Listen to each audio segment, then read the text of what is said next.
আসলে অনেক সময় বনবাজার এলাকায়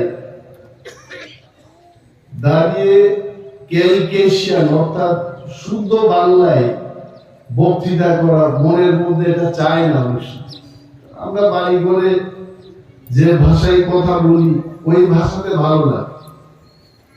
এখন মহিলারা অনেকেই বলবে যে খেয়েছিল গিয়েছিল, এটা মজা লাগে না। অনেক সময় একটু মজার ভাষাতেই বক্তৃতা করলে অনেক সময় ভালো লাগে। এই নির্বাচন কিন্তু ত্রিপুরার মানুষের জন্য খুব গুরুত্বপূর্ণ নির্বাচন। আমরা ত্রিপুরা করতাম। আমি এডিসিতে যখন প্রচার করতে আসলাম তখন এখানে বিজেপির বন্ধুরা ছিলেন, তখন আমরা এক দিতে পারিনি। বিধানসভায় আমি যখন দাঁড়াইলাম অনেকেই দোকানে বই আমার বক্তব্য শুনলেন। আমরা তাদের কাছে পাইতে চাইছিলাম, কিন্তু এই কাছাকাছি আসা এটা রাজনৈতিক ভাবে তখন সম্ভব ছিল না। আজকে ত্রিদলীয় জোট ত্রিপুরায় আমরা গঠন করতে পারছি। দিল্লিতে অমিত শাহজির পৌরোহিত্যে ত্রিপুরা মোথা, ভারত সরকার এবং ত্রিপুরা সরকারের মধ্যে একটা ত্রিপাক্ষিক চুক্তি হয়। এই চুক্তি কি? এই চুক্তিতে কেউ কিছু ভয় পাওয়ার নাই। আমাদের বিরোধী দলে যারা আছেন এরা প্রচার করতে চেষ্টা করতেছে যে এই যে চুক্তি তাতে ত্রিপুরা রাজ্যের একটা অংশের মানুষের ব্যাপক ক্ষতি হবে। এটা ক্ষতির কোনো চুক্তি না। এই চুক্তিতে এইটাই উল্লেখ করছে বামেরা যে ৩৫ বছর ত্রিপুরা রাজ্য শাসন করছিল তখন রাস্তাঘাট যায় নাই, স্কুলের যে বেহাল অবস্থা। এখানে যখন আসি আপনারাও তো বলেন স্কুল ঘর ভালো না। বিভিন্ন যে মানুষের গ্রাম্য মানুষের সমস্যা, এই সমস্যা থেকে আমরা যেন মুক্তি লাভ করতে পারি তার জন্য আমরা একটা চুক্তি করলাম। আমরা রাস্তাঘাট চাইছি, ভালো শিক্ষা ব্যবস্থা হোক এটা চাইছি, আরো যেন গ্রামের মানুষ তারা যেন কাজ পায়, বেঁচে থাকার তাদের অধিকার যেন আসে, এই কথা আমরা বলেছি। এখানে এই কথার উল্লেখ নেই। আমাকে অনেকে ইউটিউবের মাধ্যমে দেখবেন ওই চুক্তিতে এটা লেখা নেই যেটা শুধু একটা অংশের মানুষের উন্নয়ন হবে, এই কথার উল্লেখ নেই। ক্লিয়ারলি আমরা বলেছি যে প্রত্যন্ত এলাকায় এডিসি এলাকায় যারা বসবাস করছেন, ইন্টেরিয়র ত্রিপুরায় যারা বসবাস করছেন তাদের যেন উন্নয়ন হয় তার জন্য এই চুক্তি আমরা স্বাক্ষর করেছি। অনেক সময় বামেদের বক্তৃতা শুনি। কালকে রাত্রে আমি শুনলাম পূর্বতন মুখ্যমন্ত্রী মানিক বাবু প্রশ্ন যে গ্রেটার ত্রিপুরাল্যান্ড গেল কোথায়? মহারাজ প্রদ্যুৎ কিশোর দেববর্মার লাস্ট ফাইট এটা তো শেষ হয়ে গেছে, কিসের ফাইট উনি দিচ্ছেন? আমি পূর্বতন মুখ্যমন্ত্রী মানিক বাবুকে উদ্দেশ্য করে বলছি, আপনার জানা উচিত বিশ্বের মধ্যে অর্থাৎ এই পৃথিবীতে বামেদের জন্ম কবে, কমিউনিস্ট পার্টির কবে জন্ম হয়েছে মহিলারা জানেন? আপনারা জানেন না। বামেদের জন্ম আজকের না, ১৭৬ বছর আগে এই কমিউনিস্ট পার্টির জন্ম। কার্ল মার্কস আর কে ফ্রেডরিক এঙ্গেলস, এই দুই লোক মার্ক্সবাদের সূচনা করেন 1848 সালে। এদের কি দাবি আসলো? কইছে এখানে যারা মহিলারা বই দিতেন কেউ পাবে কেউ পাবে না, এটা হবে না, সবাই ভালোভাবে থাকবেন। এটা হচ্ছে সাম্যবাদ, কমিউনিস্টদের বক্তব্য। তো কমিউনিস্টের শাসন আমরা দেখেছি ৩৫ বছর। গরিব মানুষ আছে না তাদের শাসনে? আজকে আমি যখন এলাকাতে আসি আমাকে বলে, দাদা আমার একটা ঘর চাই, আমার স্বামী অসুস্থ, মেডিকেল ট্রিটমেন্টের জন্য পয়সা চাই। 176 বছর আন্দোলনের পরেও তাদের সাম্যবাদ আইছে না, ছেড়ে দিছে না রাজনীতি। তারপরে তো রাজনীতি করে 35 বছর বামেরা শাসন করছে ত্রিপুরায়।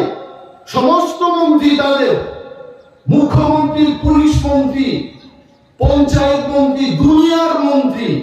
35 বছরের কম কথা না। 35 বছরে একটা লোক, সে যুবন থেকে যুবকের পরে সে বিয়ে করে একটা পিতৃত্ব লাভ করতে পারে, এই সময় পর্যন্ত তারা ত্রিপুরার শাসন করবে। তারপরেও কিন্তু সাম্যবাদ আড়াইছে না, এরা হাসছে। ধন্যবাদ জানাই ত্রিপুরার মানুষকে। গত 2018 সালে ত্রিপুরার মানুষ, ত্রিপুরা, ওয়ানসা, মণিপুরি, মুসলমান, সমস্ত অংশের মানুষ সবাই একসঙ্গে যদি এই বামেদের বিরুদ্ধে যদি লড়াই করে ভোট না দিত, আজকেও কিন্তু এরা থাকতো, মানুষ কথা বলতে পারত না। ভিলেজ কমিটির ইলেকশনে ইলেকশন হতো না, ইলেকশন করতে দিত না, ব্যালট বাক্সগুলো পরিবর্তন করত, মানুষ কথা বলতে পারত না।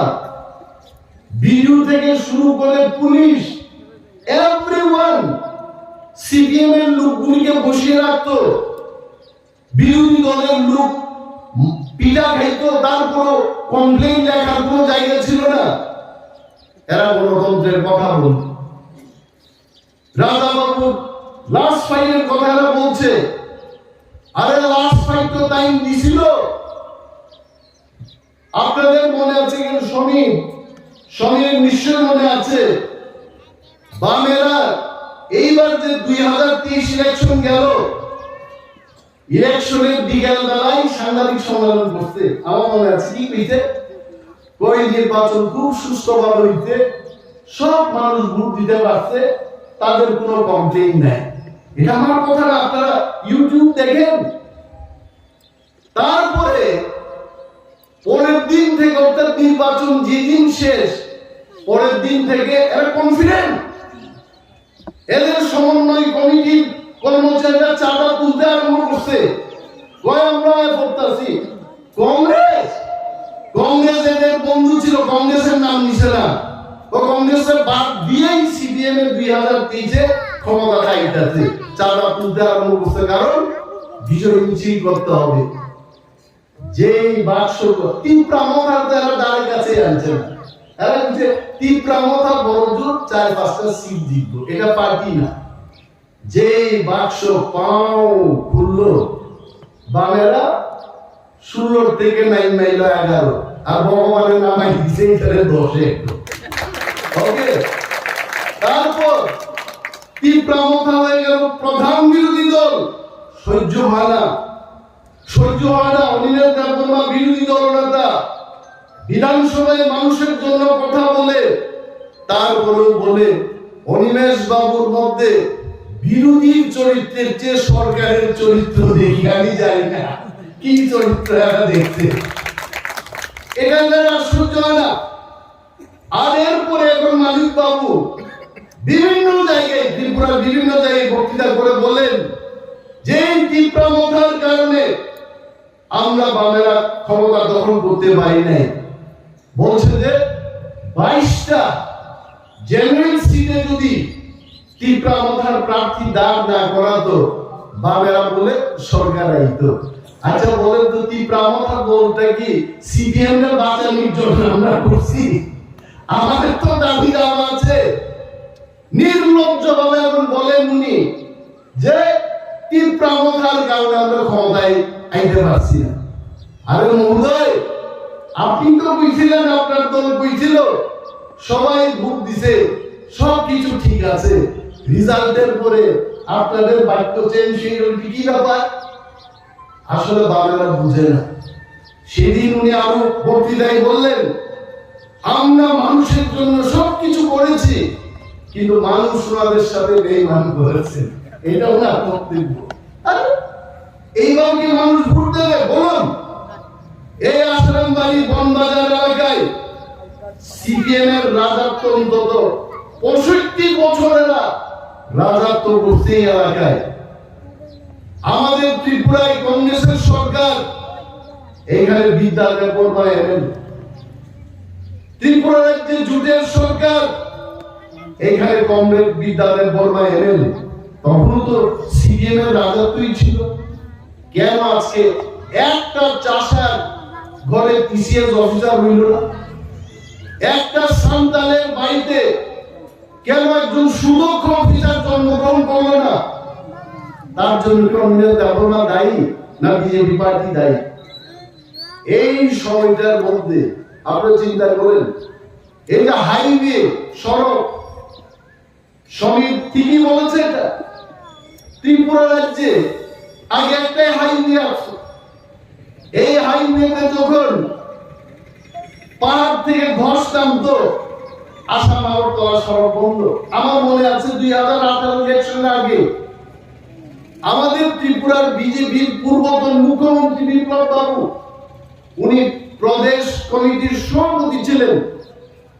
চুরাইবাড়ির কোথাও গিয়ে উনি হাইওয়েতে গিয়ে দান রোপণ করছেন। আপনাদের মনে আছে এটা?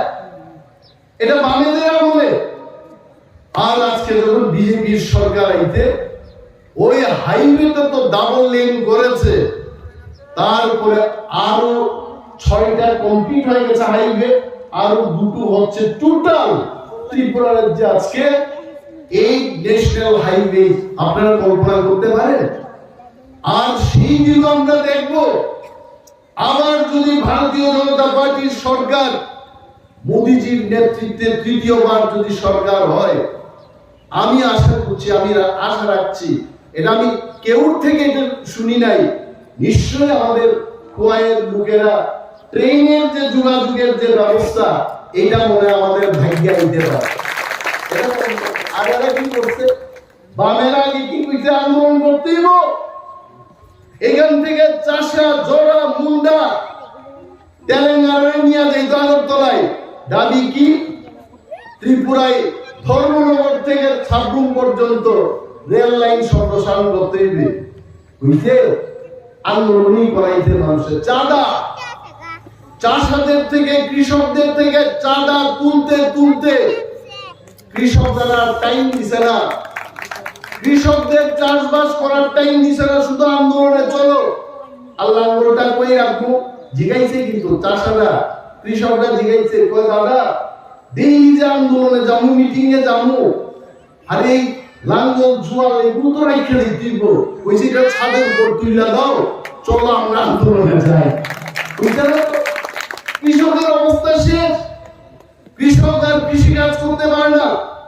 আর যারা নেতৃত্ব দিছে, এটা আমার কথা না, যারা কৃষক সভার নেতৃত্ব দিছে, একটা লোক কৃষক অংশের মানুষ নাই, এরা সব বাবু, এরা কৃষক নেতা সাইজা কৃষকদের জীবন শেষ করছে। এটা হচ্ছে বামপন্থী। এদের ভোট দেবেন? দেখছেন এরা পুরো চেহারা দেখেন? এরা এখন না, শোষণ করেছে, এরা জানে। আরো কইতাছে না, ওই ত্রিপুরা রাজ্যে এই বিজেপি সরকার কি করেছে? বিজেপি সরকার কি করেছে মানে আজকে সমীর যে কথাগুলো বললো, মানুষের জন্য কি স্কিম আসছে না? কেন্দ্রীয় সরকার মোদিজির নেতৃত্বে সাধারণ মানুষের যেটা দরকার, এটা কিন্তু সব স্কিম তৈরি কইরা প্রতি ঘরে সুশাসন, এটাই তো, এই যে প্রতি ঘরে ঘরে সুশাসন, এটার কথা এটা না যে সুশাসন আয়ের কথা হবে, চেষ্টা হচ্ছে। এবং সবকা সাথ, সবকা বিশ্বাস, সবকা বিকাশ, এই কথার অর্থ কি? আমার এক দেববর্মা বৃদ্ধা মহিলা জিজ্ঞাসেন, ওই বাবু এই যে সবকা সাথ, সবকা বিকাশ, এটা কিটা? কারণ অনেকে তো বাংলা বুঝে না, হিন্দি বুঝে না। আমি কইলাম, হারুখা যত ভাই হিমলাইয়ে যত বরং বাগিনো উন্নতি খাই নাই, যত লোক বিশ্বাস না রাখবে, যত বরং কখ নাই আলোচন নাই, মহিলা আমাদের বুঝতে এই স্লোগানটা বানাইছে কে? আমি বললাম এটা দেশের প্রধানমন্ত্রী নরেন্দ্র মোদীজির স্লোগান। বলছে এই লোকটা ভগবানের মতো মহান লোক, এই গান্ধী স্লোগান বানাইছে। আর মানিক বাবুর আমলে ট্রাইবাল উগ্রপন্থী কইতো, সমীর আপনারা আগে কইতো কয় শহরে গেলে এত কংগ্রেস করতো। এই পাহাড়ের যুবকরা হোস্টেলের ছাত্র কয় কলেজে কয় স্কুলে যারা পড়তো এদের উগ্রপন্থী তকমা দেওয়া হতো। কেন? কারণ তখন পাহাড়ে অশান্তি, এই অশান্তি সৃষ্টি করছে কে? আমার প্রশ্ন মানিক বাবু আপনি জবাব দিন। বামফ্রন্ট যতবার সরকার গঠন করছে ত্রিপুরায়, ত্রিপুরা ওয়াংসার মধ্যে দাঙ্গা বানাইছে এরা, আর কেউ করছে? শচীন সিং করছে, সুখময় সেনগুপ্ত করছে, প্রফেসর ডক্টর মানিক সাহাজি করছেন? কেউ করছে না। যেই বামেরা সরকার আইছে 80 সালের দাঙ্গা বিজেপি করেছে। যেই বামেরা ক্ষমতায় আইছে 97 সালে ত্রিপুরায় অস্থির, শান্তি শৃঙ্খলা শেষ, গ্রাম পাহাড়ে পুলিশ মিলিটারি লেলায়া এরা মানুষের বাড়ি করে আগুন ধরাই দিত। এটার নাম বামফ্রন্ট সরকার। আর এখন ত্রিপুরাটা উজ্জ্বল হইতে এই বামফ্রন্ট আর কোনদিন যেন না উঠে, এই শয়তানের দল থেকে এখন আমরা মুক্ত লাভ করতে হবে। মোদীর সেই সবকা সাথ সবকা বিকাশ, এক ভারত শ্রেষ্ঠ ভারত, এটাতে আমরা অংশীদার হব। আমাদের যা পাওনা উনি বলেছেন, ভারত সরকারের কাছে গিয়ে আমরা তখন বললাম আমাদের রাজনৈতিক অধিকার চাই, আমাদের বলছে হো যায়গা, ও হোগা। আমরা যখন বললাম গরিব কৃষকদের, গরিব ত্রিপুরাদের, এডিসি এলাকায় যারা সরল জীবন যাপন করা, পিছিয়ে পড়া সমস্ত অংশের মানুষের জমির অধিকার তাদের হাতে তুলে দিতে হবে, ভারত সরকার বলেছে ববি হোগা। আমরা যখন বললাম প্রত্যেকটি জাতি গোষ্ঠী তার নিজস্ব কালচার, এইখানে সান্তালদের একটা কালচার আছে, এইখানে চাষাদের একটা কালচার আছে।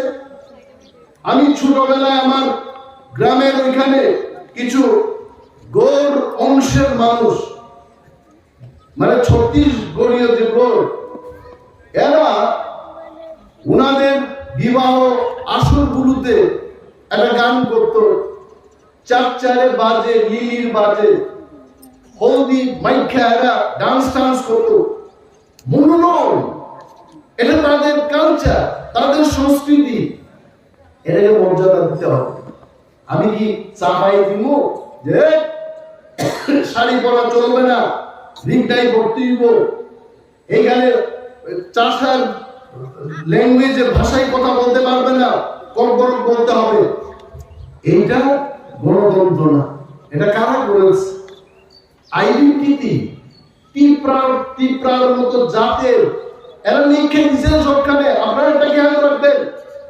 আগে ছোট বয়সে কয়শোরা আইতাম, বোর্ড লেখা দিত কয় জাতি উপজাতির সম্প্রীতি তৈরি করতে হবে। আরে জাতি আর উপজাতির মধ্যে কি যে তোমার তুমি বোর্ড লাগাই এখানে সম্প্রীতির চেষ্টা করতেছ?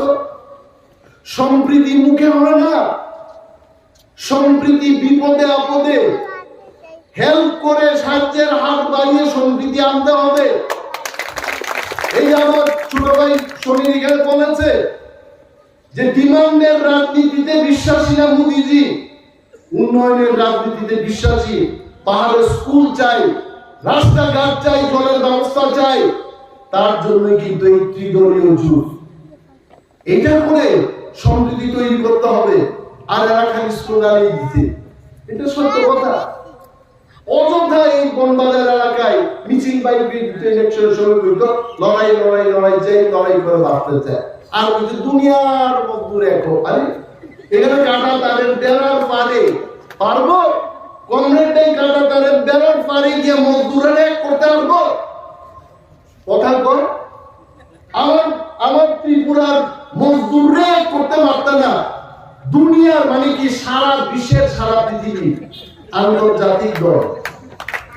মিজানুরের বাপ্প এত বড় দল, আরে গেছে না ক্ষমতা, আগে আসলো জাতীয় দল, অর্থাৎ সারা ভারতবর্ষে নির্বাচনে দাঁড়িয়ে সিম্বলটা দিতে হবে। আর এখন এটা কমতে কমতে এটা আঞ্চলিক দল হইছে। আর সে আর একটা নির্বাচন আইব, এই আঞ্চলিক দল ঠাক করে একটা শূন্যের ঢুকাই দিবে। তো এই দলের পেছনে গিয়া গরিবের মুক্ত হইব, গরিব মুক্তি লাভ করতে পারবে না। এখন তীব্রামতা পাহাড়ের 13 জন এমএলএ, বিজেপি তার নিজস্ব 33টা এমএলএ নিয়ে বিজেপিরা আছেন, আইপিএফটি আছেন তাদের এমএলএ মন্ত্রী নিয়ে। এইবার আমরা ত্রিদলীয় শক্তি নিয়ে ত্রিপুরার উন্নয়নে যখন জাপায় বলবো, আর মানিক বাবুদের আগামী নির্বাচনে বক্তব্য রাখার জায়গায় থাকতো। আর এরা বলে আর একটা কথা কই, আমি শেষ করবো, মহিলারা আপনারা চিন্তা করেন না, এরা কি করে, আমি ইউটিউব খুললেই এরা মিথ্যা কথা দেখি। এরা তো মিথ্যা কথা ছাড়া কিচ্ছু করে না। আগে সিপিএম নেচার থেকে বনবাজারে দাঁড়াইয়া কবে চীন রাশিয়া, আরে ভাই চীন রাশিয়াতে তুমি তো গেছোই না, আমার পূর্বপুরুষের কোন বেটাই চিন্তা করে গেছে না। এইখানে খুব যারা বক্তৃতা করবো, মানুষ ভাবতো আর সর্বনাশ, এই পার্টিতে কি পার্টি, চীন জাপান পর্যন্ত এটা প্রসার দিছে, মানুষ বুঝছে 35 বছর। এখন মানুষ বুঝছে যে আন্তর্জাতিক দল এটা আসলে কিছু না, এটা মিথ্যা কথাই। এরা এখন মিথ্যা কথা দিতে। মোদী সাহেব, মোদীজি কি কইছেন? মোদীজি আমার মনে আছে গত পার্লামেন্ট নির্বাচনে কইছে, हम भाजपा वालों हम अकेले ही सरकार बनाएंगे। করছে তো, করছে একা। এইবার মোদীজি কইতেছেন আপকি বার 400 পার, 400টা সিট পাইলেই দিব। আর মানুষের মুখে মুখে মা বোনেরা কইতাছে, সারা দেশ কইতাছে মোদী এত মুমকিন है। আর মোদীজি যা বলে মোদীজি এটাই করে। এইদিকে এরা এই সিপিএম না মিথ্যা কথা কইতেছে, কি কথা কয়, কই ইন্ডিয়া মহাজোট বলে এবার 350 সিট নিয়ে। আমি কই এই 350 সিট কি ভারতবর্ষে নিয়ে গমছে না সারা পৃথিবীর মধ্যে গমছে? একজনকে জিগাইলাম, তাই না আমার জামাই বাবু এখনো কমিউনিস্ট পার্টি করেন, একটু বড় বড় লিডারই, আমি জিগাইলাম জামাই বাবু এই যে 350 সিট যে পাইবা তোমরা ত্রিপুরার মধ্যে, এই 2টা সিটের মধ্যে পাইবা নি কিছু? কই এখানে আমরা আশা রাখি না, এটা শেষ, এটা আশা নাই। আমি কইলাম সিপিএম এর পশ্চিম বাংলায় 42টা সিটের মধ্যে কয়টা সিট ধরছেন আপনারা? কইছে 3-4টা আমরা পাবো। 42টার মধ্যে 3-4টা পাইব, ধরে নিলাম 4টা। পরে আমি জিগাইলাম কেরালাতে কয়টা পাইবো? কয় 5-6টা, ধরে নিলাম 6টাই, 6-4 10। আমি উনারে জিগাইলাম জামাই বাবু তো কই 350-র মধ্যে 10টা সিট আইলো, আর কে আইব এই সাইডে? ও আমরা যারা যুগ সঙ্গীরা নিয়ে শুনেন, এইটা কোয়াই নদীতে নৌকা নিয়ে জল মানে নদী ফাইল করার ঘটনা না, এটা সারা দেশে জয়লাভী ব্যক্তি। যে সিপিএম এর পশ্চিম বাংলা, ত্রিপুরার কেরালা, ত্রিপুরায় তো 2-2বার হারছে, পশ্চিম বাংলাতেও হারছে, একটা লোকসভা কইতাছে জমি। আর এরা কইতাছে 350 সিট নিয়ে আইব, হবে না, এটা মিথ্যা কথা।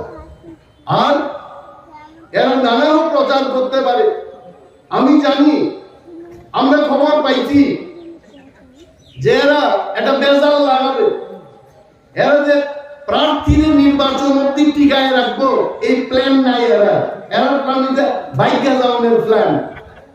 ফুটবল খেলতে নাই না, যখন দেখেছে বিরোধী দল একেবারে গোলের পর গোল দিতে, তখন সব প্লেয়ারের দেখবেন কেউ বুকে শ্বাস নেয়, কেউ পা ব্যথা, কেউ রক ভেঙে গেছে, সবাই পেব না খেলা হবে।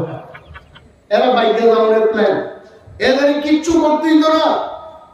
এরা এখন পিটাপিটির একটা শো দেখায় আর বলবো আমরা ইলেকশন বয়কট করব, আমাদের গণতন্ত্র নাই ত্রিপুরার যে আমরা বয়কট করব, এটাই তাদের নিয়ম। কিন্তু এরা কয়েকদিন বক্তৃতা করবো, কইরা বয়কট করে দিবে, শেষ।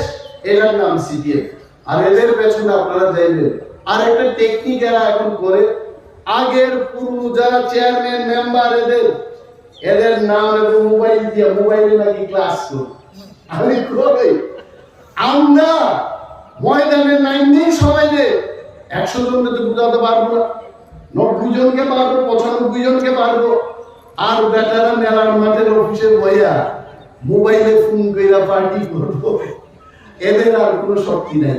এই মোবাইল একদিন দেখবেন এই মোবাইল চার্জ করার টাকাটাও আর থাকতো না, তখন আর মোবাইলেও ক্লাস ছিল না, নিশ্চিত। আমি আর বিশেষ কিছু বলবো না। আপনারা যথেষ্টভাবে আশারামবাড়ি কেন্দ্রে আমাকে আশীর্বাদ করেছেন, এখনো আছেন। এবং আমাদের এই কথা বলে আমি শেষ করব যে সারা ভারতবর্ষের মধ্যে এটা কিন্তু এই সমীক্ষাটা করলে আমার মনটা ভালো লাগে। এটা আমার কথা না, এটা বিজেপির কথা না। সমীক্ষক, নিউজ পেপার, টিভি চ্যানেল গুলো কইতে যে 400টা সিট যে জিতবো বিজেপি এবং সহযোগী অর্থাৎ এনডিএ, প্রথম 10টা সিটের মধ্যে পূর্ব ত্রিপুরা আমাদের সিটটা প্রথম 10টা সিটের মধ্যে থাকবে। তাহলে আমাদের কর্তব্যটা কি? আমাদের কর্তব্যটা হলো 26 তারিখ যত ঠান্ডাই হোক জল দিয়ে স্নান কইরা সরষের তেল, নারিকেলের তেল যে যাই মাখে, নিবিয়া মুসল যা যে মাখে, মাইকা যে যার দলে কেউ, আমি যেমন আগে অমিতাভ বচ্চনের স্টাইলে চুল আসাই, তার এখন আসাই না, চুলই নেই। তো যে যার স্টাইল দিয়া আপনারা স্নান করবেন, ভোট দিবেন। তীব্রামতার অনেক সমর্থক কইতে পারে আনারস তো নাই, আনারস এইবার নেই, কারণ এইবার একটাই সিম্বল পার্লামেন্টে কৃতি দেবী দেববর্মার যে সিম্বল, মহারাজার বড় বোনের যে সিম্বল, এটা হচ্ছে পদ্মফুল। তো পদ্মফুল, এই পদ্মফুলে গিয়া তীব্রামতা আইপিএফ এবং বিজেপির সমর্থকরা ভোট দেবে, এটাই আমাদের সিম্বল। আর দেখবেন সকাল 10টা না হইতে হইতে ভোটের মার্জিন এমন বাড়বো, আমাদের দুই প্রার্থী পশ্চিম ত্রিপুরা এবং পূর্ব ত্রিপুরা ভোটের ভারে, যেমন মানুষের যে তুলা বহন করে নিয়ে যায়, দান কাঁধে নিয়ে দেয়, বেশি পরিমাণে দান নিলে এটা হাঁপায়। আমরা প্রার্থীরাও ভোটের ভারে এত সমর্থন পাইব, হাঁপাইব। আর এরা আমি ভোট দেন, ও কাকা ভোট দেন, কেউ দিত না। সব ভোট পড়বে পদ্মফুলে, একদম পদ্মফুল, লক্ষ লক্ষ ভোটের ব্যবধানে এইবার জয়লাভ করবে। আপনারা শুধু নির্বিঘ্নে নিশ্চিন্তে ভোট কেন্দ্রে যান এবং ভোট দিন। আর বিশেষ কিছু বলছি না, সবার কাছে কৃতি দেবী দেববর্মাকে সমর্থন জানিয়ে পদ্মফুল চিহ্নে ভোট দেবেন, এই অনুরোধটা রেখে আমার বক্তব্য শেষ করছি। তীব্রামতা আইপিএফটি বিজেপি জিন্দাবাদ।